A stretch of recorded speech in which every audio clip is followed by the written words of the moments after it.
Assalamualaikum, selamat pagi pemirsa. Apa kabar Indonesia Pagi? Hadirkan informasi pertama yang Anda saksikan saat ini adalah adegan saat Polda Sumatera Utara menggerebek barak narkoba di bantaran Sungai Percut Setuan, Deli Serdang, Sumatera Utara. 7 orang diamankan oleh petugas kepolisian. Ya, itu adalah video amatir penggerebekan di lokasi barak narkoba. Polisi sempat mengepung lokasi setempat untuk mengamankan seorang bandar yang sudah menjadi target polisi. 7 orang berhasil diamankan, berikut barang bukti narkoba dan uang tunai. Sementara sang bandar berhasil meloloskan diri.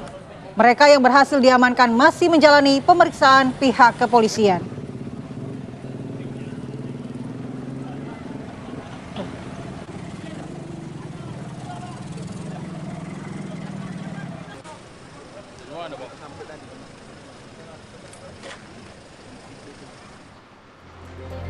Assalamualaikum warahmatullahi wabarakatuh. Selamat pagi. Selamat pagi. Apa kabar Anda pemirsa hari ini? Kembali lagi Kamarati Kusuma dan Andi Kumala hadir di Apa Kabar Indonesia Pagi. Kita hari ini beragam informasi yang sudah disiapkan ya Mala ya. Jadi meskipun hujan, mendung, jangan tarik selimut lagi. Tetap harus nonton Apa Kabar. Kan hari Sabtu, nggak apa-apa tarik selimut tidur lagi loh. Tapi sambil nyalain TV. Betul. Nah ini juga yang harus diwaspadai pemirsa. Ternyata juga di Bandara Soekarno-Hatta Tangerang Banten diperketat dengan adanya virus Nipah yang mungkin sudah Anda dengar juga ini pertama beredar di India. Padahal ini sebenarnya virus lama yang sudah ada dari Malaysia tahun 99. Ya. Tapi sekarang akhirnya beredar kembali. Harapannya tidak ada yang masuk ke Indonesia ya, malah ya. Terus antisipasinya kayak gimana? Harus pakai masker lagi kah? Sama kayak virus COVID atau Karena seperti apa? soalnya gejalanya juga kurang lebih sama ya, batuk, demam, sakit kepala, sesak nafas dan lain sebagainya. Tapi bukan pusing karena kurang duit ya? Bukan, kan udah gajian kan Oh, ya? udah gajian. Oke, nanti kita akan hadirkan pembahasan lengkapnya di Apa Kabar Indonesia Pagi, tapi kami hadirkan dulu informasi pilihan untuk Anda. 2 kelompok warga desa, yaitu warga desa Tonom dan desa Ibolian, Kecamatan Dumoga, Kabupaten Bolaang Mongondo, Sulawesi Utara, kembali terlibat bentrok Jumat pagi di perbatasan antara 2 desa tersebut. Ya pemirsa, 2 kelompok warga ini berupaya untuk saling serang, bahkan menggunakan senjata tajam, senapan angin hingga batu. Bentrokan membuat belasan warga ini mengalami luka-luka setelah terkena peluru senapan angin. Untuk mengantisipasi agar bentrokan tidak berlanjut, ratusan personel aparat kepolisian ini berusaha untuk menenangkan warga dan juga melakukan penjagaan. Diduga bentrokan kali ini dipicu oleh sekelompok pemuda yang mengkonsumsi minuman keras dan juga mengendarai kendaraan menggunakan knalpot brong hingga memicu kesalahpahaman.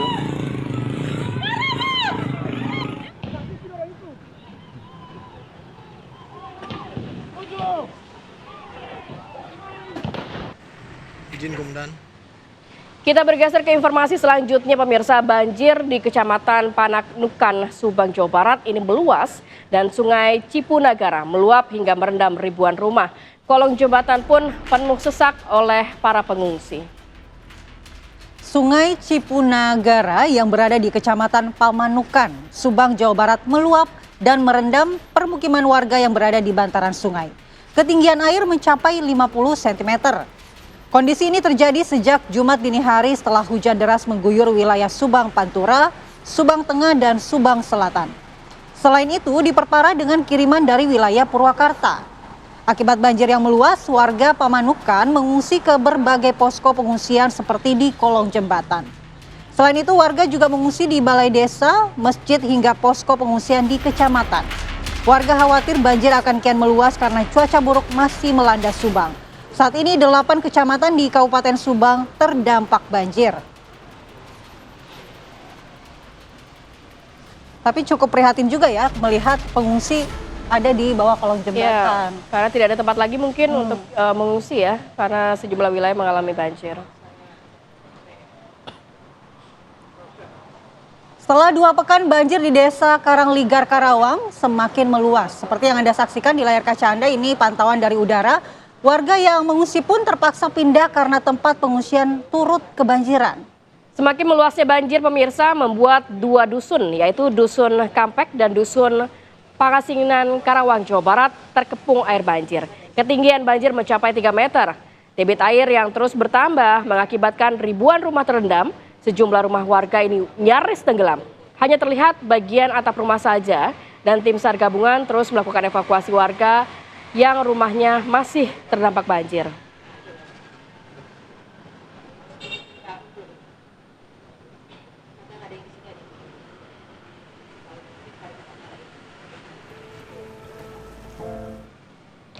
Kita bergeser ke informasi pencarian korban longsor pemirsa. Di hari ke-7, upaya pencarian korban bencana longsor di Desa Pasir Langu, Kecamatan Cisura, Bandung Barat masih terus dilakukan. Tim SAR gabungan memaksimalkan lokasi pencarian korban di sektor A2 dan B2 yang berada di antara lintasan longsor di kaki Gunung Burangrang. Jika cuaca mendukung, tim SAR gabungan memaksimalkan sejumlah alat berat untuk mencari korban. Berdasarkan hasil evaluasi tim Basarnas dalam pencarian tersebut, potongan kayu dan batu-batu besar banyak tertimbun di sektor ini.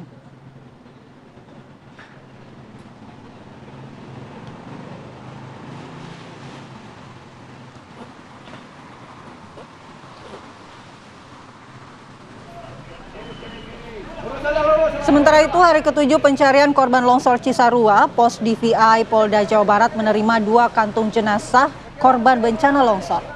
Sebelumnya pemirsa, pada hari ke-6 pencarian, tim DVI Polda Jawa Barat ini total telah menerima 55 kantong jenazah dan juga 44 telah teridentifikasi. 41 jenazah telah diserahkan kepada pihak keluarga setelah sebelumnya dilakukan pemulasaran.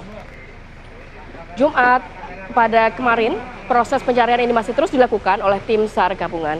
Ya, kita berharap pencarian masih terus dilakukan. Kemarin juga tercatat kurang lebih ada 20-an korban yang masih dinyatakan hilang. Semoga dapat segera ditemukan. Cuaca juga mendukung ya Mala ya. Mudah-mudahan cuaca mendukung untuk evakuasi dan pencarian, mengingat di sana memang konturnya juga masih cukup labil. Iya, betul sekali.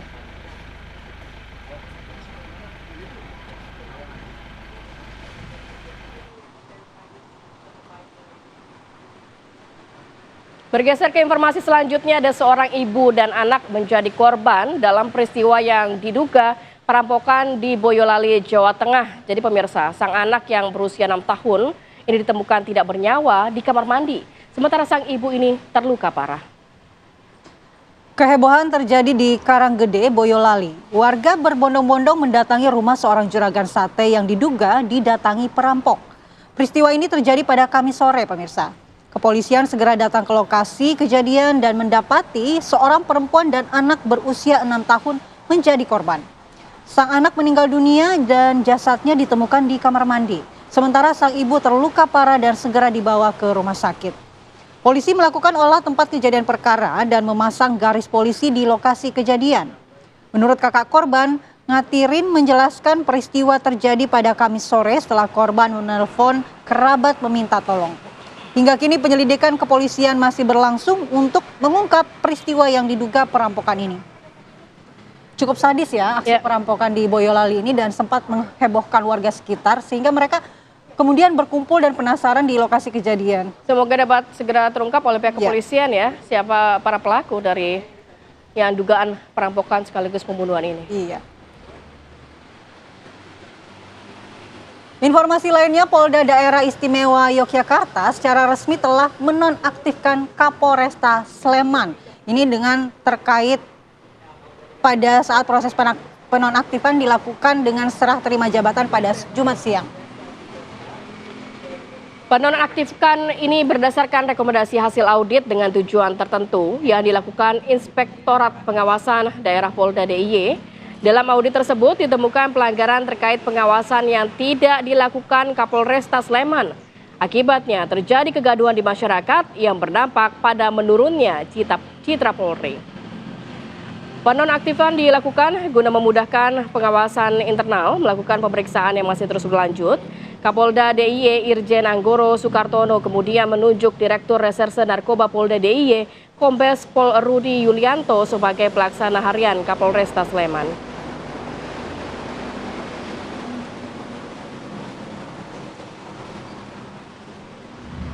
Proses pemeriksaan masih berlanjut. Penonaktifan ini untuk memudahkan pengawas internal, dalam hal ini Propam, untuk melanjutkan pemeriksaan untuk menemukan pelanggaran yang dilakukan oleh anggota tersebut, baik Kapolres maupun. Kita harus jeda dulu sejenak, nanti kita hadirkan informasi selengkapnya terkait mantan Menteri Agama Yakut Khalil Qaumas yang memenuhi panggilan KPK untuk pemeriksaan kasus korupsi kuota haji tahun 2024. Selengkapnya saat lagi.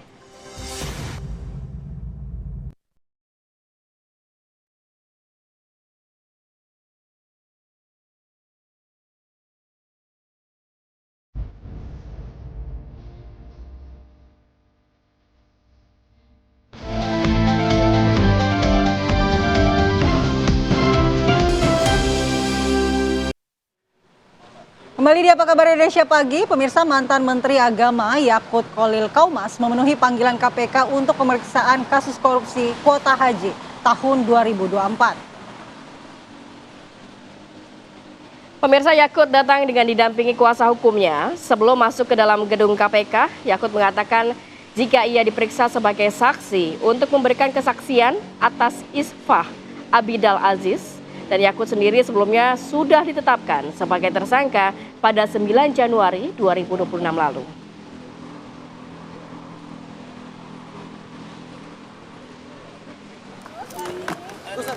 Saya blok note aja. Saya akan saya blok note aja buat mencatat. Pemirsa, Komisi Pemberantasan Korupsi atau KPK membenarkan menjadwalkan pemeriksaan ini terhadap mantan Menteri Agama Yakut Khalil Qaumas dalam kapasitas sebagai saksi dalam lanjutan penyidikan perkara korupsi penyelenggaraan ibadah haji tahun 2023-2024. Hari ini KPK menjadwalkan pemeriksaan kepada saudara YCQ selaku Menteri Agama 2020-2024. Pemeriksaan hari ini dalam kapasitas sebagai saksi, di mana saksi nantinya akan dilakukan pemeriksaan berkaitan dengan penghitungan kerugian keuangan negara, sehingga pemeriksaan akan dilakukan oleh auditor BPK. Hal ini juga sebagaimana pemeriksaan terhadap saksi-saksi lainnya dalam pekan ini, diantaranya adalah fokus terkait dengan penghitungan kerugian keuangan negara dalam konstruksi pasal 2, pasal 3 dalam perkara ini. Kita ke kabar lain, Menteri Pekerjaan Umum Dodi Hanggodo sambangi pengerjaan Jalan Nasional Penghubung yang ada di Payakumbuh Sitangkai yang sebelumnya rusak parah. Kemenpu menjanjikan perbaikan tuntas di tahun ini. Ruas Infra Jalan Daerah Sitangkai yang merupakan jalan penghubung Payakumbuh dengan Kabupaten. Kita bergeser ke informasi selanjutnya, pemirsa. Ini gambar yang Anda saksikan adalah ribuan calon petugas haji yang mengikuti upacara pembekalan petugas haji Republik Indonesia tahun 2026. Jadi pembekalan ini menandai selesainya tahap awal bimbingan dan juga pelatihan petugas haji yang memang sudah diselenggarakan selama 20 hari. Upacara pembekalan digelar di lapangan Galaksi Makodau 1, Halim Perdana Kusuma, Jakarta Timur, dan dipimpin langsung oleh Menteri Haji dan Umroh Muhammad Irfan Yusuf.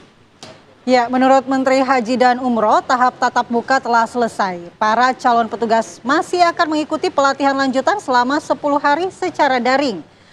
Materi pelatihan lanjutan meliputi penguasaan bahasa Arab, pengenalan budaya Arab, serta penyiapan fisik agar petugas mampu menjalankan tugas secara profesional saat bertugas di Tanah Suci. Wah, seneng banget ya udah selesai. Ya.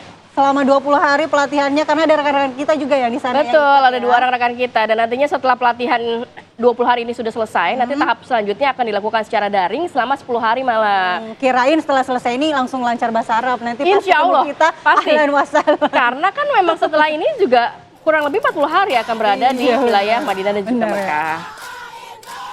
Semangat para petugas haji untuk mendampingi para tamu Allah yang akan berhaji nantinya. Mengabdi dan juga beribadah ya.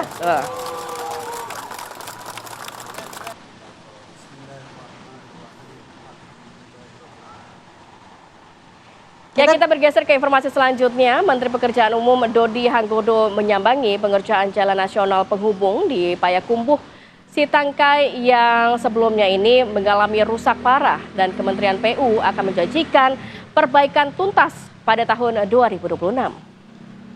Ruas Imprea Jalan Daerah Sitangkai yang merupakan jalan penghubung Payakumbuh dengan Kabupaten Tanah Datar yang sempat mengalami kerusakan kini tengah dikerjakan Kementerian Pekerjaan Umum. Pengerjaan ruas jalan 25 km ini akan menggunakan konstruksi kombinasi cor dan aspal lantaran bahan baku keduanya tersedia di kawasan ini. Hingga saat ini Kementerian PU telah memperbaiki 2,9 km ruas jalan dan 6 kilometernya masih dikerjakan dengan konstruksi kombinasi. Menteri Pekerjaan Umum Dodi Hanggono juga memastikan ruas jalan Payakumbuh hingga Batu Sangkar sepanjang 25 km akan diselesaikan dalam tahun ini.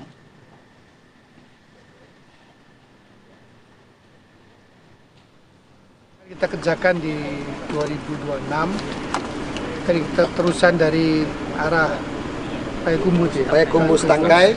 Sekarang Sitangkai sampai Batu Sangkar. Jadi kita 25 kilo Pak ya? Ya, 25 kilo sepanjang. Sepanjang 25 kilo. Kita akan mulai kerjakan mudah-mudahan bisa di 2026 lah. Dengan menggunakan IJD atau dana lain. Kalau yang ini 2026 tapi mungkin habis lebaran ya, kita fokuskan dulu yang di sebelah sana tuh. Yang sebagian Sitangkai Payakumbuh. yang 6 kilo itu beton, kemudian hampir 3 kilo itu aspal. Nanti kemudian berikutnya adalah ini yang aspal. Sampai 25 kilo sampai 25 kilo ke depan sampai di sana Batu Sangkar. Itu ya. Semakin panjang kayaknya kasus yang berikut ini ya, kasus ijazah palsu. Karena episode keberapa nih kayaknya? Egy Sujana dan Damai Hari Lubis melaporkan Roy Suryo serta kuasa hukumnya Ahmad Kosinudin ke Polda Metro Jaya atas dugaan fitnah dan pencemaran nama baik. Ya pemirsa, sebelumnya ini kita ketahui Egy dan Damai ditetapkan sebagai tersangka kasus tuduhan ijazah palsu Presiden ke-7 Joko Widodo. Namun perkara mereka dihentikan melalui restoratif justice.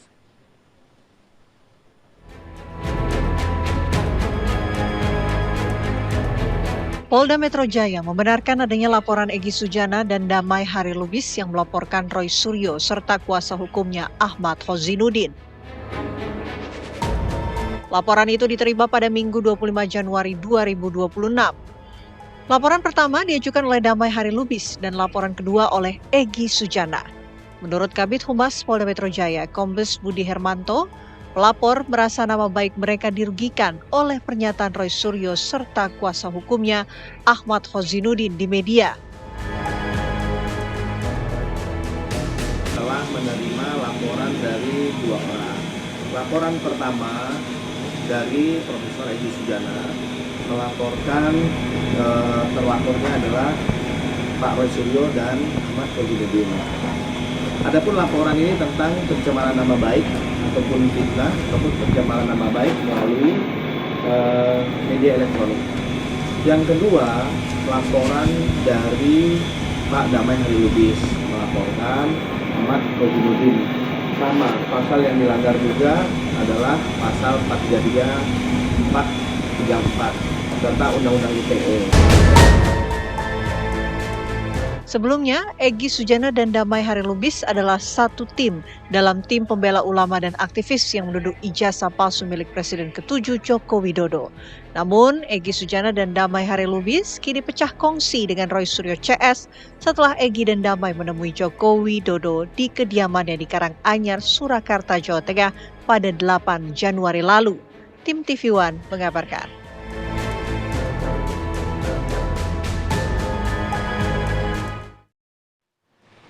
Presiden ke-7 Joko Widodo akan membuka pintu maaf untuk para tersangka kasus ijazah palsu pemirsa yang dilaporkannya ke Polda Metro Jaya beberapa waktu lalu. Jokowi mengaku secara pribadi maaf ini senantiasa akan diberikan meski ternyata proses hukum tetap berjalan. Apakah Bapak masih membuka pintu maaf kasus pelaporan ijazah? Pintu maaf selalu terbuka. Tapi sekali lagi urusan maaf, memaafkan itu urusan pribadi ke pribadi. Kalau yang di Polda Metro itu sudah urusan hukum. Artinya urusan pribadi ya urusan pribadi, maaf memaafkan, tetapi urusan hukum ya urusan hukum. Dan memang harus sampai ke pengadilan. Karena kalau enggak, saya enggak punya forum untuk menyampaikan bukti mengenai kasus ijazah ini. Ya pemirsa, ini kasus yang menjerat komika Panji Pragiwaksono ini kembali memantik komentar beragam ya. Banyak yang mengatakan ini sebenarnya bentuk satir dalam ruang demokrasi yang dimana itu menjadi hak masyarakat yang dilindungi oleh undang-undang untuk menyampaikan atau mengkritik atau menyampaikan pendapatnya di ruang publik. Tapi di sisi lain ada beberapa pihak yang juga tidak kita bisa tampik bahwa ini juga merasa tersinggung, khususnya dibawa ke ranah penistaan agama. Nah, seperti apa dengan adanya KUHP baru, apakah juga bisa terjerat pidana Panji Pragiwaksono ini? Kita akan bahas lengkapnya dengan narasumber yang sudah hadir di studio. Sudah ada narasumber kita sapa dulu yang di studio ada Prof. Lely Aryani, pakar komunikasi politik LSPR Institute. Selamat pagi Prof. Lely. Selamat pagi Prof. Lely, sehat ya? Oke, kemudian ada Ibu Asfinawati, dosen STH Indonesia Jentera. Selamat pagi. Selamat pagi. Mbak Asfina. Sehat ya Mbak ya? Sehat. Dan melalui sambungan Zoom juga sudah bergabung Bang Novel Bamukmin, pelapor Panji kasus penistaan agama. Selamat pagi Bang Novel. Selamat pagi, Assalamualaikum Bang Novel. Selamat pagi, Assalamualaikum warahmatullahi wabarakatuh. Waalaikumsalam warahmatullahi wabarakatuh. Saya mau ke Bang Novel dulu deh. Bang Novel, ini kan memang kita sudah berada di era KUHP baru. Nah, dalam KUHP baru yang saya tangkap adalah ketika kita melaporkan kasus terkait dengan agama, harus ada unsur penghasutan dan provokasi di dalamnya. Apakah Panji atau narasi yang disampaikan oleh Panji ini menurut Anda sudah ada unsur provokatifnya? Iya, itu sangat jelas ya apa yang dilontarkan bertubi-tubi itu. Berkali-kali. Ada 5 poin yang kita melihat itu yang kita sudah jabarkan satu persatu. Dalam 5 poin itu sangat jelas daripada apa yang dilontarkan daripada kata-kata Panji. Kita tidak mengekang untuk siapapun menyampaikan aspirasinya, menyampaikan ekspresinya dengan apa yang diungkapkan. Saya juga pendemo sudah sering ya, saya orator sebagai orasi saya lakukan, bahkan saya sempat masuk penjara dengan apa yang kita sampaikan pendapat di muka umum itu dijerat. Jadi untuk masalah penyampaiannya silahkan sah-sah saja, bagus-bagus saja. Untuk bermuatan politiknya, untuk mengkritisi daripada pemerintah, silahkan sah-sah saja. Cuman Indonesia ini ada rambu-rambu, ada ketuhanan yang Maha Esa, ada Pancasila, ada Kebinekaan Tunggal Ikaan. Dan ini bukan baru sekali Panji sudah masuk ke dalam unsur SARA. Kemarin Toraja juga bermasalah. Sampai saat ini saya belum melihat ada penyelesaian masalah di Toraja.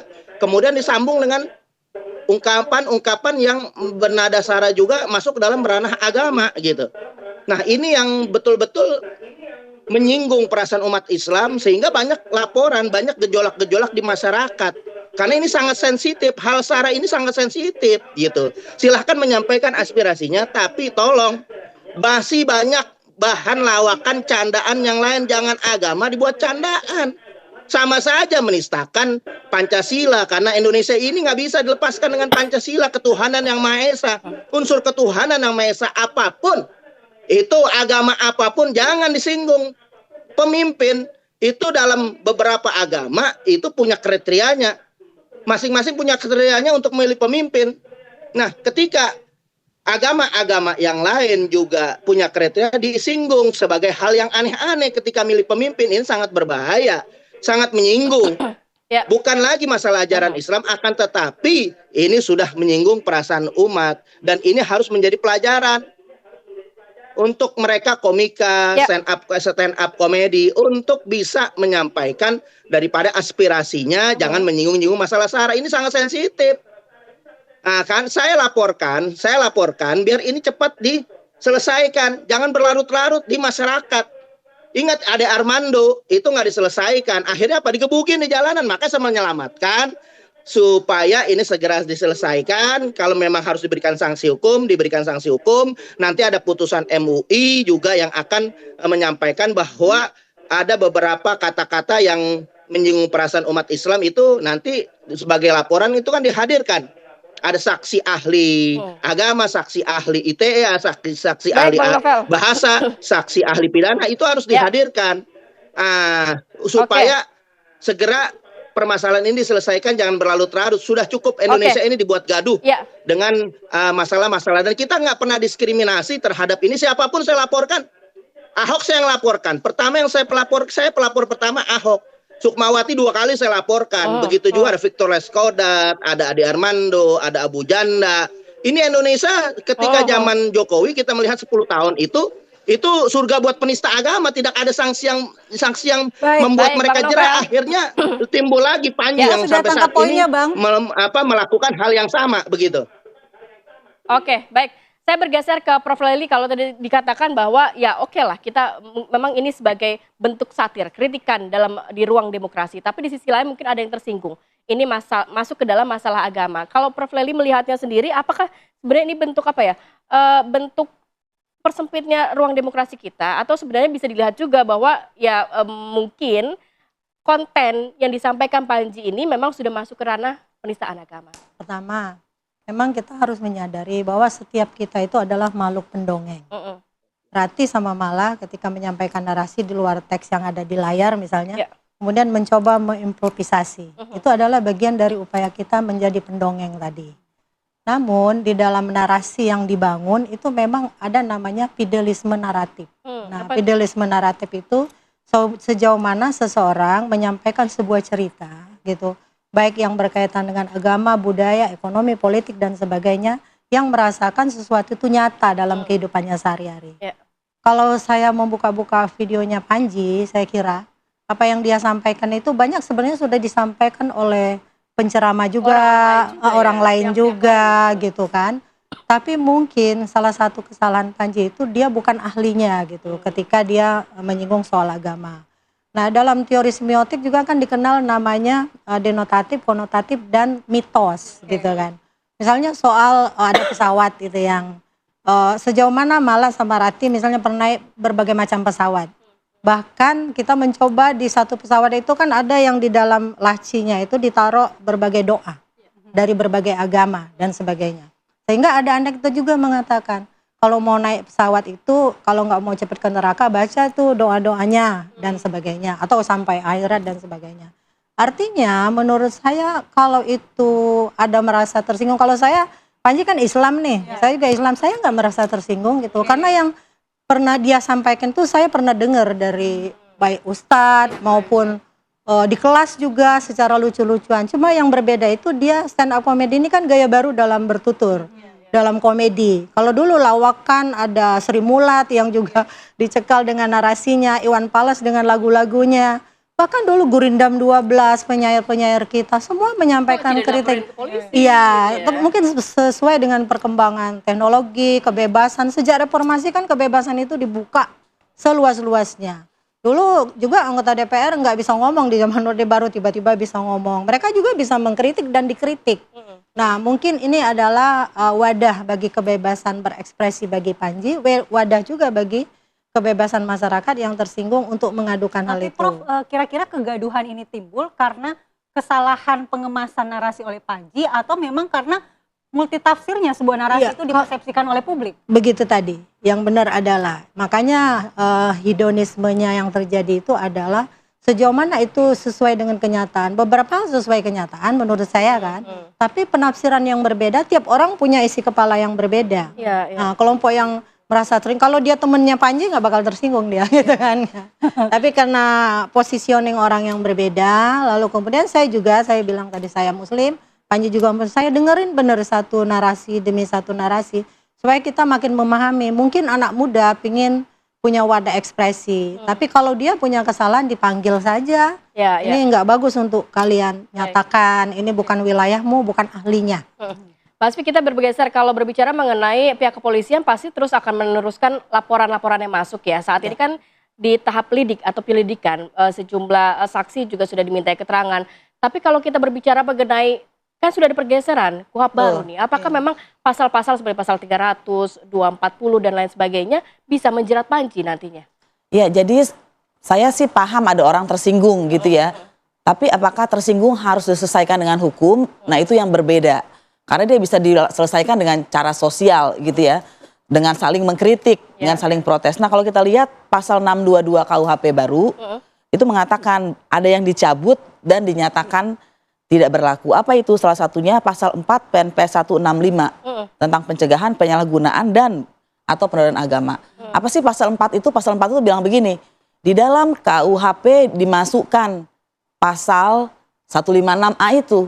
Jadi 156A itulah pertama kalinya ada penodaan agama di Indonesia masuk ke dalam Kitab Undang-Undang Hukum Pidana. Itu dinyatakan dicabut dan dinyatakan tidak berlaku. Kan kemudian laporannya menggunakan pasal 300 ya. 300 ya. Nah, pasal 300 itu kan mengatakan begini nih, pokoknya harus ada yang bersifat permusuhan, penghasutan. iya. Kemudian menyatakan kebencian atau permusuhan dan menghasut untuk melakukan permusuhan. Jadi ada 3. Dan siapa subjeknya? Bisa agama, kepercayaan orang lain, golongan atau jadi sebetulnya kalau kita lihat kami dulu waktu baca ini kayaknya salah rumus deh. Karena apa? Karena salah koma. Jadi gini, harusnya kan agama jadi harusnya ini kepercayaan orang lain, bukan agamanya sendiri.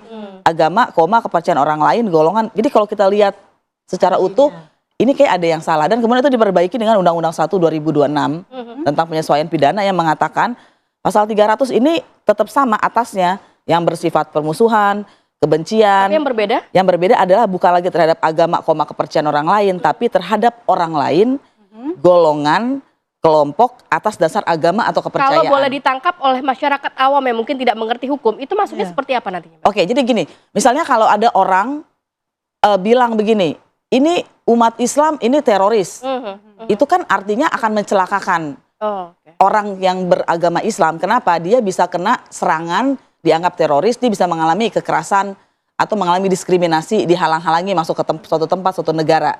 Jadi yang permusuhannya itu kepada orang atas dasar orang yang beragama. Kalau yang lama itu agamanya bukan orangnya. Iya kan? Nah, penodaan mengaitkan dengan kasus Panji ini seperti apa? Nah, yang menyasar agama itu sudah tidak ada lagi di KUHP. Begitu. Karena kenapa dihilangkan? Karena itu sangat multitafsir kan. Ada yang bilang pemuka agama ini tidak, ada pemuka agama yang bilang iya. Jadi tidak bisa perspektif mana yang dilihat. Ya? Iya, betul. Karena itu yang harus dilindungi adalah orang yang beragama. Jangan sampai karena dia beragama tertentu, dia kemudian jadi sasaran ini namanya ujaran kebencian. Kalau di dalam hak asasi manusia. Gitu ya. Nah, dalam kasus Panji menurut saya dia bukan yang dia omongin ya, tanpa mengatakan itu apapun, yang dia bicarakan adalah orang atau praktik orang yang beragama tapi masih melakukan ini. Jadi bukan kepada agamanya. Itu yang praktik pertama. orang tersebut. Iya. Orang memang orang tertentu yang begitu. Jadi bukan juga seluruh orang yang beragama saya itu. misalnya ya. Jadi saya kan yang melakukan. Betul, Bu. Kan beda nih ya. Jadi terhadap agama dan terhadap orang. Kemudian yang terhadap orang bisa ada 2. Orang Islam ini adalah orang Islam adalah teroris. Itu pernyataan permusuhan. Karena dia menggeneralisir dan membuat orang nanti bisa orang diserang. Islam akan seperti itu. Betul. Maka itu yang terjadi ketika ada Islamofobia waktu setelah ada penyerangan itu kan. Tapi kemudian ada satu lagi. Orang yang beragama ini, misalnya saya mengatakan orang yang beragama Kristen atau Hindu atau siapapun, orang yang beragama itu meskipun dia sudah menjalankan agamanya kok masih melakukan korupsi. Dan kita dengar kan tapi nantinya akan tidak ada perlindungan terhadap mungkin orang-orang yang merasa tersinggung dengan konten-konten, dengan kritikan. Nah, itu dia mungkin tidak semua hal harus diselesaikan melalui hukum. Gitu. Jadi itu yang pertama, orang belajar hukum itu pertama diajarin ada yang namanya kaidah kesopanan, kesusilaan, keagamaan. Nah, kalau ada orang tersinggung di ranah sosial, maka penyelesaiannya juga sosial. Bisa bertemu, ngobrol, ini sebetulnya kamu menghina apa, dia pasti akan bilang saya tidak menghina ini. Dan tidak benar. Jadi ada dialog. Ada dialog dan akhirnya tercapai pemahaman bersama itu. Mungkin kita nanti akan minta tanggapan Bang Novel, tapi usai jeda terkait apakah akan melakukan proses tabayun dulu atau komunikasi dulu sebelum memberikan laporan. Nanti kita bahas di Apa Kabar Indonesia Pagi saat lagi.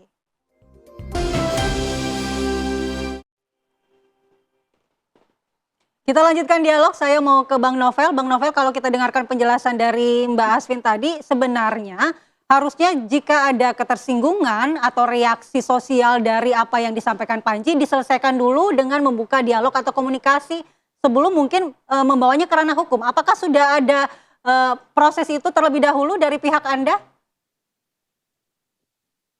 Jadi kalau menyinggung tabayun, atau check and recheck, klarifikasi itu harus jelas dulu. Tabayun itu mencari bukti dan saksi. Kenapa ada tabayun? Tabayun itu berangkat daripada keterangan yang samar-samar.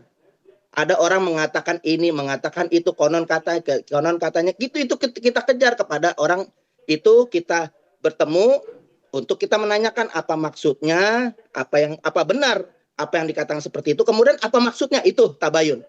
Kalau ini sudah jelas terang benderang. Dalam Islam ada kaidah nahnu nahkumu bidawahir wallahu yatawalla asyara'ir. Islam itu dengan menghukumkan dengan yang terlihat, yang nampak. Jadi kalau sudah nampak jelas, itu kita hukumkan. Masalah perasaan dia bagaimana, itu bukan urusan kita. Karena Rasulullah SAW diutus bukan membongkar hati manusia. Nah, dengan kaidah-kaidah hukum, salah satunya hukum Islam, itu menghukumkan yang zahir, yang terucap. Apa yang dilakukan itu sudah cukup begitu. Jadi kita harus jelas dulu, itu yang ngomong ngalor ngidul udah tahu belum, itu kata perkatanya sudah dijabarkan atau tidak. Kalau saya udah punya berdasarkan pelaporan, kita sudah jabarkan kata per kata satu demi satu, itu kita sudah jabarkan. Jadi ada 5 di sini, ada 5 yang kita bagi 5 kelompok daripada 5 bagian apa yang Panji itu ucapkan. Dari judulnya saja mens rea, niat jahat. Ternyata amalnya juga apa yang dikerjakan amal jahat. Jadi bejat. Karena ada rumusan niat baik. Tapi Bang Novel, harus dengan untuk amal membuktikan niat jahat itu kan cukup rumit ya. Itu berdasarkan interpretasi tunggal dari orang yang menyampaikan narasi itu sendiri, Bang. Iya, judulnya itu yang kita lihat, itu yang tampak. Masalah hatinya kita nggak tahu. Mau baik, mau buruk, itu bukan urusan kita. Akan tetapi apa yang tampak itu sudah menyinggung masalah agama. Nah, kita jabarkan satu demi satu itu kata per kata. Dan ini beberapa ulama sudah menyimpulkan bahwa apa yang disampaikan Panji itu adalah masuk dalam kriteria adalah penodaan terhadap agama. Itu rumusannya, ada rumusannya, bukan nggak ada bukan sembarangan, nggak ada rumusannya, ada rumusannya. Baik. Masalah niat Begini, saja Bang itu Novel, ada rumusannya. Niat baik harus dengan amal baik. Niat buruk, amal baik sama juga buruk. Begitu juga yang namanya niat buruk, begitu juga yang namanya niat buruk, amal baik, bejat juga sama. Begini, jadi mesti ada rumusannya. Bang Novel, yang menjadi pertanyaan publik adalah Bang Novel, bagaimana dari sisi pidananya? Oke, laporan diterima pihak kepolisian, kemudian dilanjutkan. Tapi tadi Mbak Asfi menjelaskan, ini nggak ada landasannya Bang Novel. Apakah ini bisa dilanjutkan? Dan bagaimana Anda memastikan bahwa bukti yang Anda miliki ini cukup kuat? Jadi rasa tersinggung atau perasaan dilukai oleh mungkin Bang Novel sebagai pelapor, ini dapat juga memenuhi unsur pidana Bang Novel? Sangat masuk unsur pidana. Karena itu jelas, itu apalagi ada undang-undang ITE secara sadar apa yang diungkapkan itu melalui media elektronik, itu sengaja. Jadi pasal 300 ini juga disertai dengan undang-undang ITE, dan itu polisi yang bekerja menentukan pasal-pasal itu. Nah, kalau saya ini sebagai pelapor, udah berapa kali banyak pelapor, kalau nggak masuk dalam hal konteks yang menyinggung agama, laporan kita ditolak. Seperti saya melaporkan Yakut, itu ditolak, nggak diterima, karena nggak memenuhi syarat. Baik, Bang Novel. Begitu juga saya melaporkan daripada yang lain-lain, itu ditolak, tapi ini diterima. Kenapa? Karena memang sudah masuk. Dengan pasal yang baru ini, mereka berembuk, nggak langsung sembarang menerima. Mereka komunikasi, mereka duduk bersama, kemudian mereka mendengar penjelasan dari narasumber lain, Bang Novel, untuk berdiskusi dan mereka menentukan pasal-pasal itu sendiri, begitu. Poinnya sudah kita tangkap. Mungkin memang kalau seperti itu larinya ke undang-undang ITE, ke UU ITE, Mbak Asfi. Tahu atau tidak tuh? Kalau jangannya Bang Novel, kita berikan waktu Bang Novel. Iya, Jadi kan memang ada kewajiban di dalam KUHP yang lama dan yang baru. Undang-undang yang baru ini kan Undang-Undang 20 tahun 2025 yang mewajibkan kalau ada laporan harus diterima. Tapi karena sekarang adalah penyelidikan, penyelidikan itu kira-kira sederhananya kalau ada mayat di depan jalan itu, apakah itu pasti pembunuhan? Kan tidak. Ya. Mungkin dia sakit jatuh, atau dia bunuh diri. Belum ada unsur pidana di situ, baru diselidiki. Iya, penyelidikan itu adalah untuk menemukan apakah suatu peristiwa itu tindak pidana atau bukan. Gitu. Nanti kalau sudah jelas baru disidik. Nah, jadi tentu saja diterima. Menurut saya ini suatu hal yang baik dari kepolisian karena banyak selama ini laporan ditolak, diterima kita nggak tahu. Dia diterima bukan berarti akan pasti jalan. Laporan diterima, diselidiki. Kalau ternyata tidak ya dihentikan. Begitu. Dan tapi kalau undang-undang ITE apakah itu masuk tadi kasus ini? Kan undang-undang ITE itu sudah direvisi beberapa kali. Ya, sudah direvisi beberapa kali. Dan kalau menurut saya itu itu bukan penghinaan, ini kritik. Gitu ya. Nah, tadi kan misalnya Bang Novel bilang dia pernah di penjara juga karena pernyataan, dan masyarakat kan, kita masyarakat sipil itu juga mengkritik. Kenapa kritik kepada pemerintah harus dipenjara? Jadi kalau ada perbuatan yang salah, bukan berarti perbuatan yang salah itu harus dilanjutkan. Justru harus dihentikan dan kita bisa memberikan rehabilitasi sebetulnya. Pemerintahan yang sekarang ini bisa menilai sebetulnya orang-orang yang pernah dipenjara karena menyatakan perkataan di muka umum itu yang mana sih yang betul-betul melakukan ujaran kebencian, mana sih yang sebetulnya mengkritik pemerintah dan dijadikan itu korban batasannya apa aja, hanya Mbak? karena oposisi. Kenapa? Batasannya apa aja gitu kritik dengan ujaran kebencian? Pertama begini, kalau kita kritik pemerintah itu tidak punya martabat. Yang martabat itu manusia. Gitu. Dan itu sebetulnya jelas kalau pada zaman dulu tuh KUHP lama 310 ya, penghinaan itu hanya kepada orang bukan kepada pemerintah. Jadi kalau kita bilang presiden begini, pemerintah begini, itu tidak bisa sebetulnya dipenjara. Nah, kalau ujaran kebencian itu dia melakukan diskriminasi, menyatakan sesuatu untuk mengajak orang melakukan diskriminasi, permusuhan atau kekerasan. Misalnya kalau ada orang bilang begini, masyarakat Indonesia, mari kita cegat orang-orang dengan agama tertentu atau etnis tertentu. Jangan belanja di tokonya, jangan terima. Itu adalah ujaran kebencian. Tapi kalau dia mengkritik praktik keagamaan, itu kan bentuk kritik ya, dan bukan agamanya, praktik orang. Praktiknya orangnya. Prof. Lely, kalau kita berbicara mengenai simbol ibadah ini seperti sholat kan sering memang dimaknai sangat personal, tapi kadang juga sangat politis begitu ya. Bagaimana ini sebenarnya tantangan juga untuk dikomunikasi di zaman now begitu ya Prof. Lely. Kalau berbicara mengenai akhirnya munculnya rasa tersinggung bukan dalam konteks untuk perdebatan substansinya sendiri. Ada satu peristiwa waktu itu Paus Yohanes Paulus II pernah mengatakan Islam itu agama kekerasan. Hanya karena dia membaca satu ayat yang mengatakan apabila istrimu, anak-anakmu tidak sholat maka pukullah. Nah, Paus Yohanes kan tidak memahami bahwa sebenarnya pukullah itu kan pukulannya dengan lembut. Jadi karena kata pukullah itu demo besar-besaran di Indonesia juga kan waktu itu. Nah, artinya ini memang tergantung persepsi orang. Waktu itu di-framing oleh berbagai media, tentu sesuai ideologi masing-masing ya. Pada akhirnya demo itu dijelaskan karena Pausnya memang tidak mengerti. Tapi dalam konteks ini mungkin Panji sebagai muslim dianggap melakukan sesuatu, narasinya yang saya bilang tadi, fidelisme naratif, yang menurut dia mungkin sesuai kenyataan karena pernah didengungkan oleh banyak orang, lalu kemudian itu membuat orang juga makin paham, ini pernah kok disampaikan oleh siapa, saya nggak apa-apa nyampein itu. Ibaratnya itu otokritik juga bagi dirinya sendiri sebenarnya. Dia kan muslim. Jadi kalau Anda muslim, Anda tidak boleh dong korupsi, Anda tidak boleh dong melakukan perbuatan maksiat dan seterusnya dan sebagainya.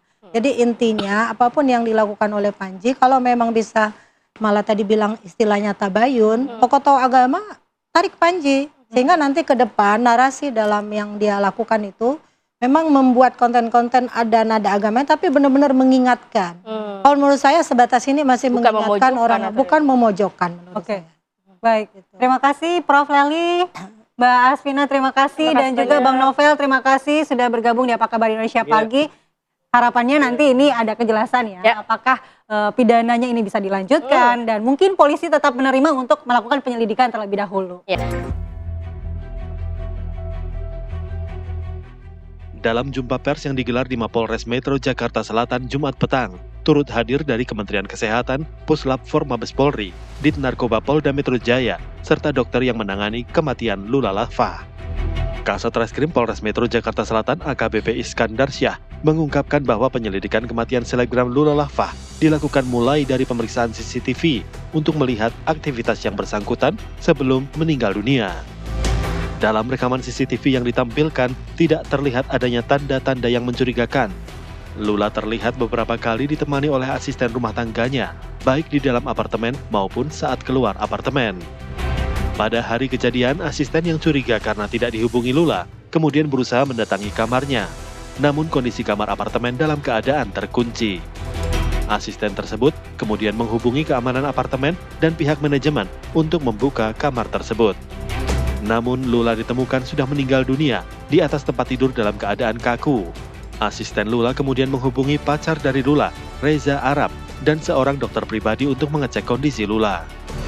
Dari hasil penyelidikan dan olah TKP, petugas tidak menemukan tanda-tanda kekerasan dari tubuh korban. Namun menemukan sejumlah barang bukti seperti tabung whipping, vape, dan obat-obatan milik Lula.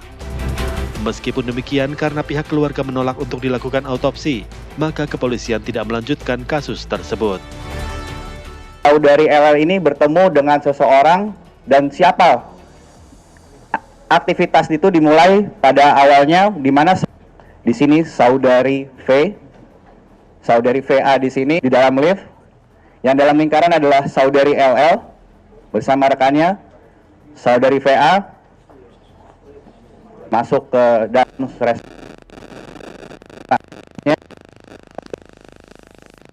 kendaraannya menggunakan kendaraan hitam, masih sama dengan 2 orang.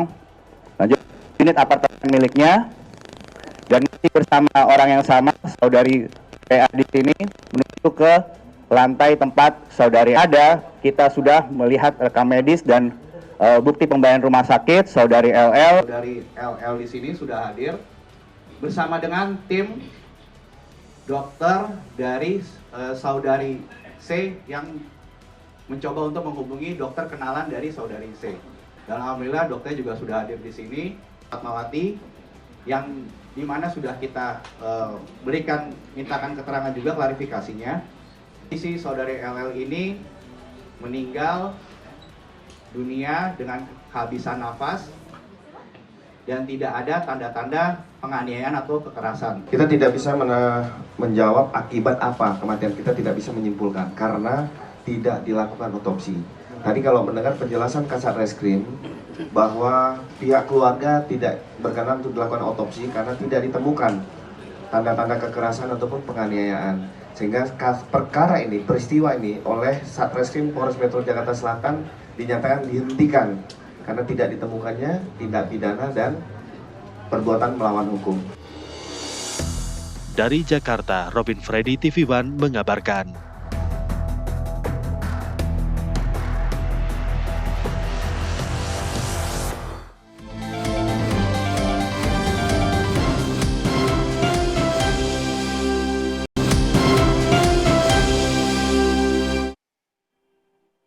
Terima kasih Anda masih bersama kami di Apa Kabar Indonesia Pagi. Ratusan rumah warga yang tersebar di 2 RW Kelurahan Pejaten Timur, Pasar Minggu, Jakarta Selatan terendam banjir.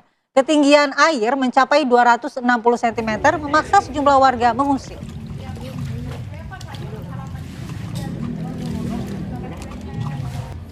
Banjir dengan ketinggian hingga 2 meter merendam ratusan rumah warga di Kelurahan Pejaten Timur, Pasar Minggu, Jakarta Selatan, Jumat pagi kemarin. Ratusan rumah warga terendam banjir akibat luapan Kali Ciliwung. Sejumlah petugas BPBD Jakarta Selatan bersiaga di lokasi dan menyiapkan 1 perahu karet untuk mengantisipasi jika sewaktu-waktu ada permintaan evakuasi.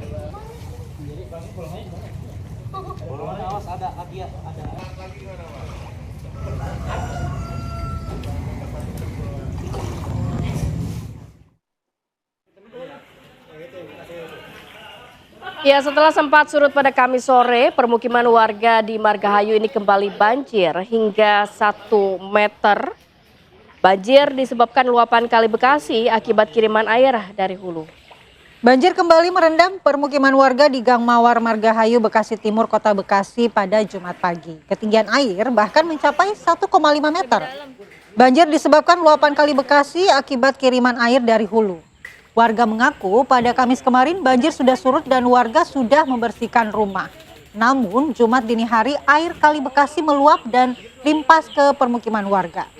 Ketua RT setempat mengatakan ada 60 kepala keluarga yang terdampak banjir. Meski disiapkan tempat mengungsi, namun mayoritas warga memilih bertahan di lantai 2 rumahnya. Warga berharap adanya perbaikan dan peninggian tanggul Kali Bekasi.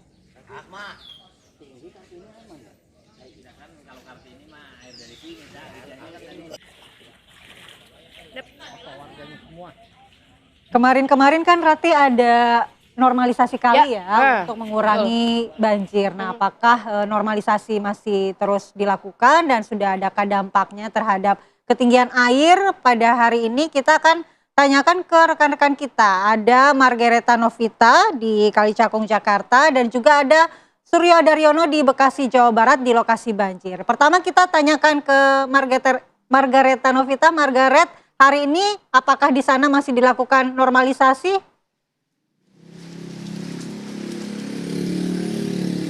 Ya Malarati dan juga pemirsa, kalau ditanya apakah saat ini masih berlangsung normalisasi Kali Cakung Lama, ini tepatnya saya mengabarkan dari Rawa Indah, RT 5 RW 3 Pegangsaan 2 Cilincing, Jakarta Utara. Ini memang kalau dilihat di sini alat berat berupa eskavator ini masih berada di dalam Kali Cakung Lama, dan informasi dari warga setempat memang normalisasi ini masih berlangsung.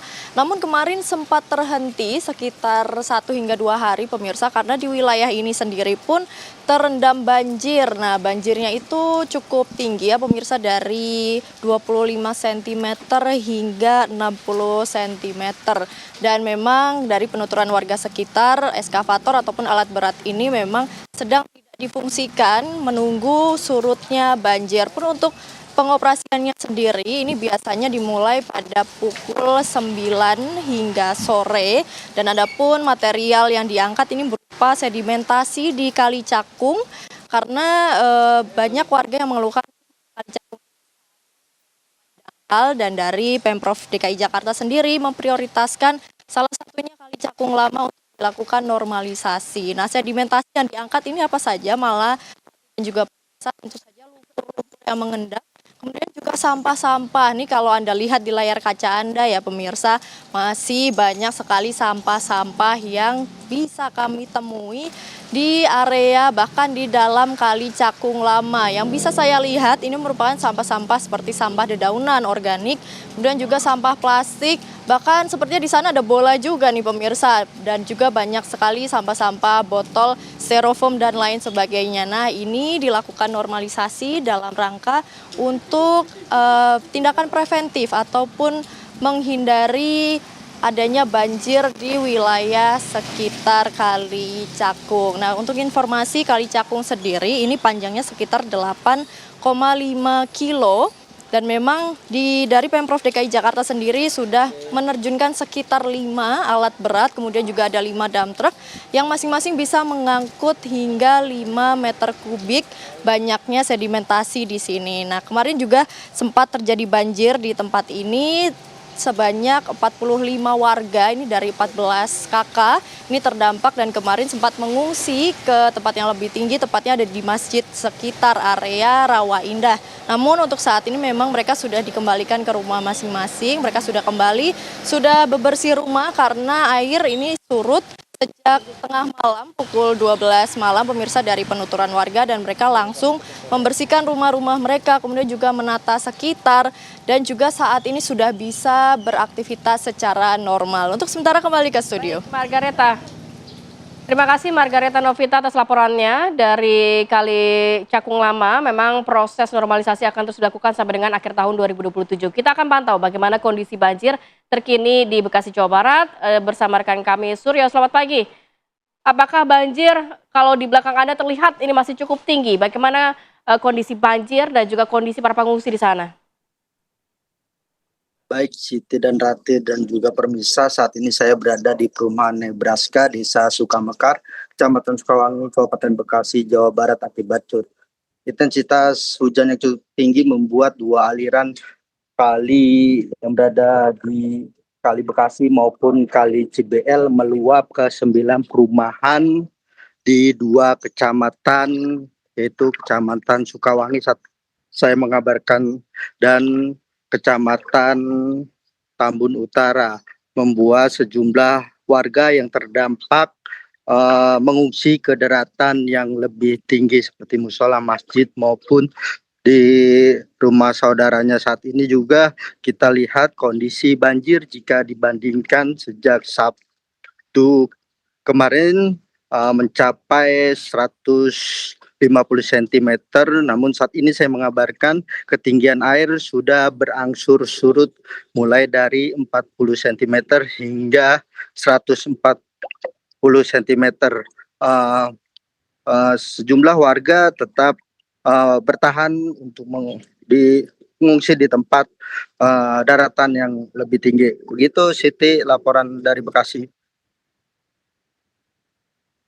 Baik, Suryo, terima kasih laporan langsung dari Bekasi, Jawa Barat. Di sana perubahan Nebraska banjirnya masih cukup tinggi, terlihat di layar kaca tadi masih merendam sekitar 1,5 meter kalau kata Suryo. Juga sebelumnya ada Margareta Novita dari Cakung, Jakarta Timur. Selamat bertugas kembali rekan-rekan dan tetap berhati-hati. Dan kami akan kembali saat lagi pemirsa untuk membahas Balai Besar Karantina Kesehatan BBKK Bandara Soekarno-Hatta memperketat screening di bandara karena adanya virus baru nih yang diduga masuk, yakni virus Nipah. Sesaat lagi.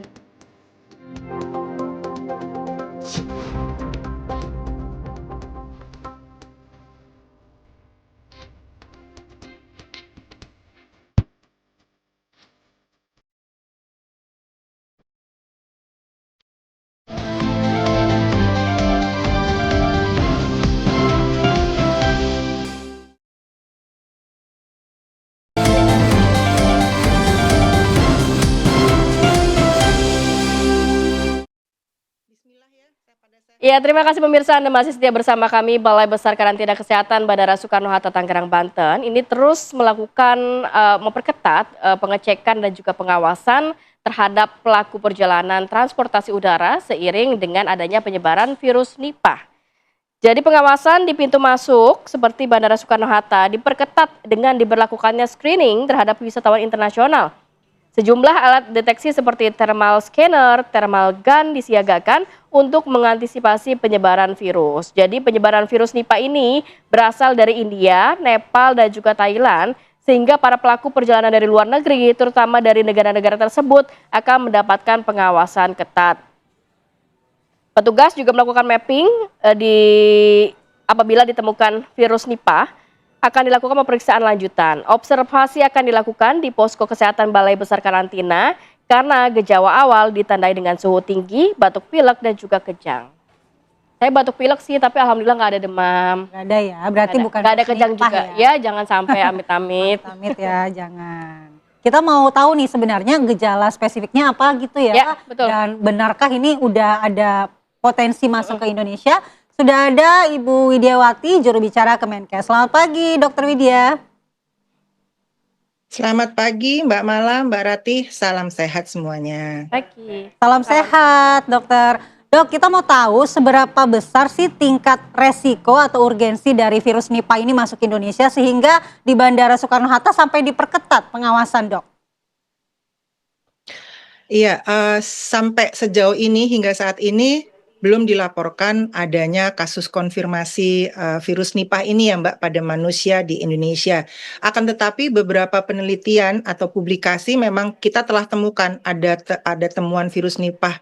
Ya kalau tahu dengerin ceritanya dari yang lalu-lalu tentunya dari kelelawar, kemudian buah dan gejala-gejalanya. Nah, selain itu kita juga tahu di 2023 Indonesia itu sudah melakukan penilaian risiko cepat. Kita melakukan multisektor One Health terhadap potensi masuknya virus Nipah di Indonesia. Kita sudah punya pedoman terkait dengan virus Nipah. Surat edarannya juga akan dikeluarkan. Nah, ini berlaku bagi para pelaku perjalanan internasional. Nah, kalau saat ini dilakukan, kan tadi Bandara Soekarno-Hatta sudah memperketat thermal scanner-nya, kemudian memperlihatkan kalau Thermal misalnya gun. kalau ada gejala langsung diajak untuk diperiksa kembali. Nah, hasilnya saat ini memang masih insya Allah dan jangan sampai belum ada. Jadi estimasinya risikonya masih rendah. Penilaian risiko tersebut memang dilakukan dalam rangka kita menanggapi kejadian penyakit virus Nipah ini di Indonesia.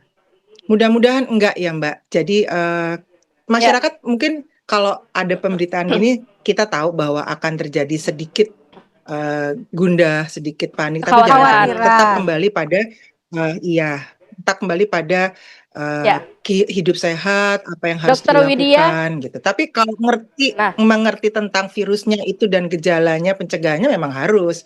Jadi tahu mesti ngapain gitu. Nah, itu dia Dokter Widya. Walaupun pasti ada keresahan lah di masyarakat melihat berita yang berseliweran terkait virus Nipah. Tapi apa yang paling penting yang mungkin Dokter Widya akan sampaikan kepada masyarakat, mungkin gejalanya, antisipasinya seperti apa? Resikonya juga seperti apa, dokter? Oke, jadi cerita dulu. Jadi seseorang tuh dapat tertular virus Nipah tuh misalnya melalui kontak langsung dengan hewan. Jadi termasuk zat ekskresinya atau sekresi seperti ada urinnya, air liurnya, kemudian darah atau sekresi pernafasannya yang terinfeksi virus Nipah.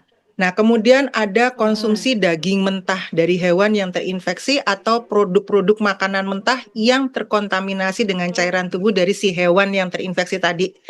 Kemudian juga kontak dengan orang yang terinfeksi cairannya. Dengan terinfeksi cairannya misalnya kena dropletnya, kemudian kena urinnya, kena darahnya. Nah, penularan dari manusia ke manusia umumnya ini terjadi pada keluarga atau tenaga kesehatan yang merawat pasien terinfeksi. Nah, seseorang itu bisa terinfeksi virus Nipah atau mengalami gejala yang bervariasi dari tanpa gejala atau asimptomasis kalau kita bilang ya, infeksi saluran napas akut, ISPA ringan sampai ke yang berat, yang fatal hingga encefalitis fatal. Seseorang tuh awalnya terinfeksi Nipah ini itu akan ngalamin gejala yang sebetulnya gejalanya rancu. Orang suka cuman karena demam aja, sakit kepala gitu. Tapi demam dan sakit kepala kemudian malgia atau nyeri otot ini perlu juga kita perhatikan. Kemudian kadang sampai muntah, kadang juga ada nyeri tenggorokan. Nah, gejala ini bisa diikuti tadi sakit kepala sama pusing juga. Gitu, mudah ngantuk, kemudian dia ada penurunan kesadaran dan juga tanda-tanda neurologis lainnya yang menunjukkan akan menuju ke encefalitis akutnya. Beberapa orang pun sebetulnya dia dapat mengalami pneumonia atopik atau gangguan saluran pernafasan berat. Nah, pada kasus yang berat ini encefalitis dan kejang akan muncul dan akan kalau misalnya nggak tertangani dengan baik, dia akan berlanjut kepada koma dalam 24 atau 48 jam hingga kematian.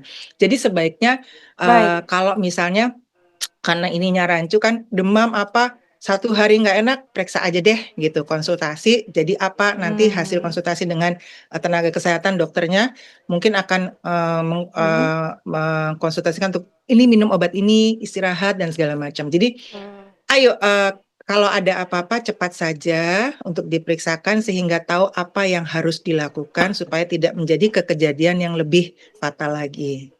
Gitu Mbak Mala, Mbak Ratih. Oke dok, jadi misalnya dok kita ada gejala-gejala nih, ini kan kalau kita lihat memang gejala awalnya mirip dengan flu lainnya. Nah, ada nggak ciri spesifik yang membedakan dengan virus lainnya supaya kalau kita ngerasain kita langsung bisa ke fasilitas kesehatan untuk memeriksakan diri dok? Sampai sejauh ini gejala yang dialami itu sama, hampir sama.